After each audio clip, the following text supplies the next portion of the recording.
There's something that's been happening in Roxborough every Carnival Saturday for the past 53 years that we have not been talking about. Now, the Winward district of Tobago has been coronating Winward Afro Queens since 1969. It was a Valentine's Day. Carnival Saturday fell on a Valentine's Day, and they've been coronating these queens since then. On this day, though, in 1974, we had the fifth queen being crowned, and she was Evette Davidson from the village of Roxborough. These beautiful ladies you see behind me are the 2020 delegation of queens who were presented.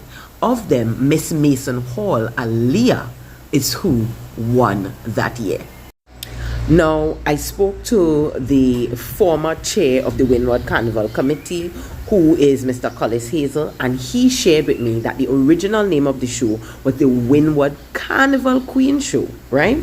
And even though it was called the Carnival Queen Show, it really was about embracing the African woman. So those early delegates had to do a lot of research and work because they were assigned a particular African country, and they had to know how that African woman dressed, how she portrayed herself, what life was like for her in her particular country. So they had to do a lot of research in order to be ready to showcase on the night of the show. Some of the original categories were like Best African Gown, Best Head Wrap, Best African Wear, and Miss Photogenic.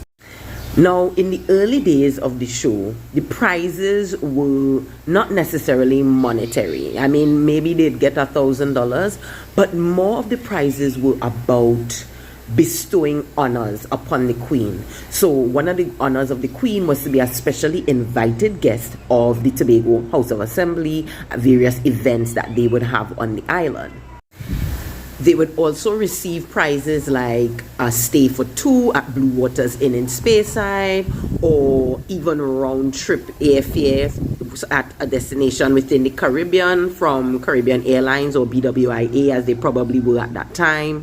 One of the most significant honors, though, was to be able to sit on the Queen's chair, which was actually a piece of furniture, a heavy and ornate piece of furniture rescued from the Kings Bay estate, from the residence of Roseanne Wall, who was the last person in charge of the Kings Bay estate. Over the years, there have been so many names associated with the show, and it really started from those humble beginnings in the village council. But today, an entire Winward Carnival committee is who